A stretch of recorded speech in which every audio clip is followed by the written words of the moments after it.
Ini capaian khusus di modul 2.1 ya. Nah, Bapak Ibu, ini ada pemantik yang pertama. Pada waktu Bapak dan Ibu sebagai guru pastinya akan merancang pembelajaran yang Bapak Ibu pikirkan atau Bapak Ibu perhatikan itu biasanya apa dulu ya? Oke, silakan siapa yang mau menjawab pertanyaan pemantik ini, silakan. Apa yang Bapak Ibu perhatikan pada waktu merancang pembelajaran? Yang pertama ini apa? Silakan Bapak Ibu. Bu Rahmi, silakan. Baik, Assalamualaikum warahmatullahi wabarakatuh. Terima kasih Bu atas kesempatannya. Ya, silakan Ibu. Jadi pada saat saya akan merancang pembelajaran, yang biasanya akan saya perhatikan adalah kebetulan saya mengajar di sekolah SMK, Ibu. Okay. Jadi ketika saya masuk di kelas, karena SMK itu kan ada anak teknik dan anak akuntansi ya, Bu ya. Jadi tentunya saya harus mengklasifikasi dulu ketika saya masuk ke kelas anak yang bisnis manajemen, berarti otomatis materi akan saya sampaikan adalah yang relevan dengan kejuruan mereka. Meskipun saya mata pelajarannya bahasa Inggris, seperti itu. Jadi ketika saya masuk anak teknik, maka saya juga melihat kebutuhan yang mereka perlukan itu apa, yang mana nanti akan berimbas kepada proses pembelajaran mereka selanjutnya terkait dengan kompetensi kejuruan mereka, seperti itu Ibu. Itu hal penting. Baik. Terima kasih. Ya, sama-sama, luar biasa ya Bu Rahmi, guru bahasa Inggris ya, betul ya? Benar Ibu. Ya, guru bahasa Inggris, tapi mengajarnya kan beberapa kelas yang program keahliannya beda-beda ya, betul ya? Ya, artinya pastinya bahasa Inggrisnya boleh sama, tetapi objek yang diajarkan itu pasti berbeda antara program keahlian. Itu ya Bu ya? Jadi Bapak dan Ibu, di SMK itu memang karakteristik program keahlian punya beda-beda. Jadi pastinya sesuaikan dulu dengan kebutuhan di masing-masing program keahlian. Baik, itu ya. Berarti Bu Rahmi menyesuaikan dengan kebutuhan pada program keahlian tersebut. Itu yang pertama. Ada lagi yang lain, silakan.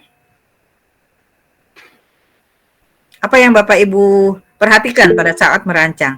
Ibu Irayuni, silakan Ibu. Baik, terima kasih Bu atas kesempatannya. Saya coba untuk melengkapi apa yang disampaikan oleh Ibu Rahmi sebelumnya. Tentu yang perlu kita perhatikan adalah kebutuhan belajar peserta didik dan dikaitkan dengan capaian pembelajaran yang sudah ditetapkan oleh pemerintah. Nah, dengan melihat capaian pembelajaran yang sudah ditetapkan oleh pemerintah, kemudian kita mengaitkan dengan kebutuhan peserta didik. Karena ada kompetensi tertentu yang mungkin peserta didik kita tidak perlu untuk kita berikan materi, karena mereka sudah mampu dalam tingkat tertentu. Jadi kembali lagi Bu, capaian pembelajaran yang ditetapkan oleh pemerintah, kita kaitkan dengan kebutuhan peserta didik di kelas kita masing-masing Bu.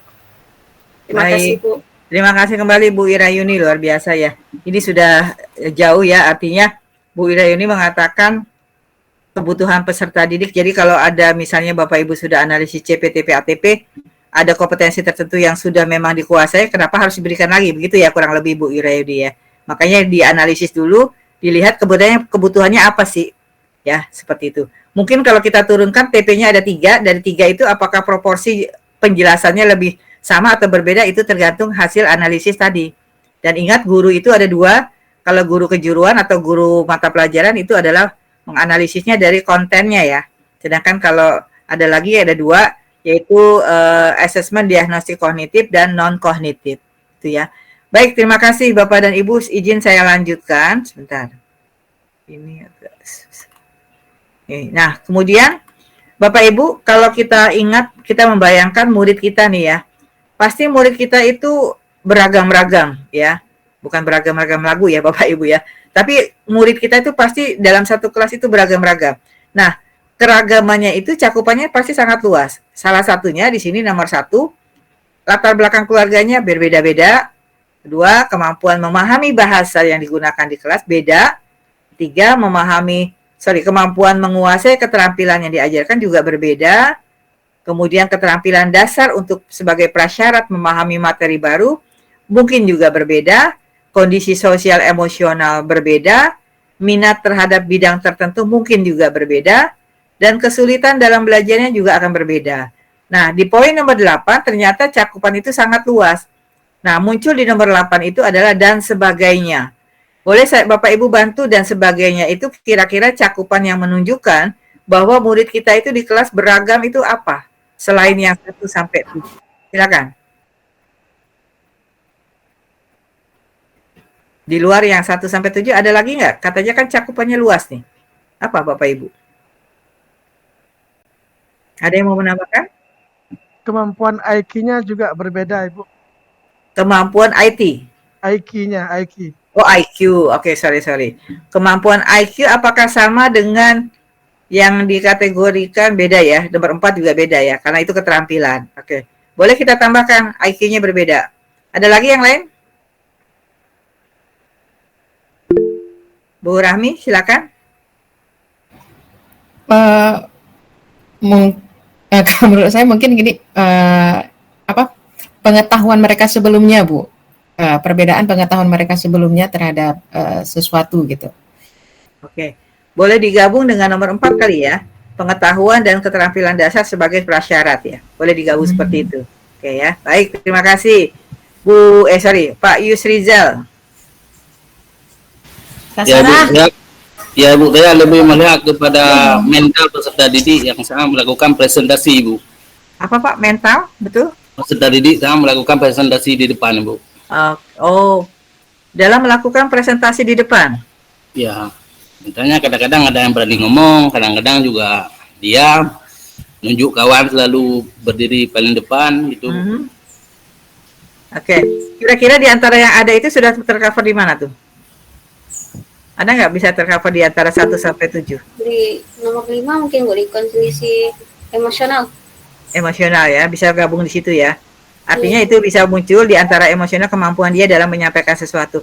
Bapak Ibu nanti akan di modul paket 2 kan akan ketemu dengan pembelajaran PSE ya. Keterampilan sosial dan emosional. Nah, salah satunya itu adalah bagaimana dia bisa menyampaikan sesuatu dengan bertanggung jawab. Itu ya. Baik. Terima kasih. Kemudian masih ada yang lain? Bu Rahmi, silakan. Baik Bu, mungkin gaya belajar ya, gaya belajar anak-anak berbeda. Oke, gaya belajar belum ada ya. Oke, tambahannya. Baik, terima kasih. Baik, itu ya Bapak Ibu. Dan pastinya masih banyak yang lain ya. Artinya ternyata keragaman murid yang Bapak Ibu temukan di kelas Bapak Ibu itu luar biasa cakupan keberagamannya ya. Baik, izin saya lanjutkan. Nah, berkaitan dengan keberagaman tadi yang 1 sampai 8 dan lain-lainnya itu pasti masih bisa berkembang. Berarti kondisi yang beragam itu akan menciptakan tantangan untuk kita semua sebagai guru. Ya. Kalau kita lihat beberapa tantangan ini adalah salah satunya. Ada murid atau beberapa murid yang memerlukan lebih banyak waktu untuk bisa paham tentang apa yang disampaikan oleh gurunya. Ada murid yang perlu banyak waktu, perlu mencerna lebih lama ya misalnya. Yang kedua, ada murid yang memiliki pengetahuan awalnya banyak. Sementara ada teman-temannya yang lain malah nggak punya pengetahuan awal. Nah, ini adalah tantangan kita. Kalau kita ketemu di kelas kita, ada murid 1-2 yang pengetahuan awalnya bagus, banyak, tapi yang sebagian besar malah tidak punya pengetahuan awal. Ini adalah tantangan untuk kita semua. Yang ketiga, ada murid yang nggak bisa duduk diam lama-lama. Dia nggak betah kalau duduk lama-lama, makanya dia akan bergerak lebih banyak. Nah, kalau kita ketemu murid yang seperti ini, tantangan kita bagaimana? Anak ini maunya bergerak saja ya. Kemudian yang keempat, ada murid yang mengalami kesulitan dalam berkonsentrasi. Padahal dia saat itu perlu untuk melakukan diskusi, memberikan masukan kepada kelompoknya. Tapi dia nggak bisa konsentrasi. Nah, ini tantangan yang Bapak Ibu mungkin akan dihadapi. Ada murid kalau tes hasilnya buruk, tapi kalau sebenarnya itu dia tuh paham konsepnya bagus. Pada waktu menjelaskan bagus, tapi kalau dites kok hasilnya buruk. Tidak seperti apa yang dia sampaikan dalam dia menjelaskan. Nah, ini juga tantangan gimana ini ya. Nah, yang keenam, ada murid yang tampaknya tidak engage dalam pembelajaran. Kenapa? Karena mereka tidak bisa bisa mengoneksikan atau memaknai apa yang diajarkan oleh gurunya. Ya, ini mungkin berdekatan dengan tidak bisa konsentrasi ya Bapak Ibu. Jadi saling mengaitkan antara materi satu dengan materi yang lain. Yang ketujuh, ada murid mungkin yang punya masalah di rumah, tetapi dia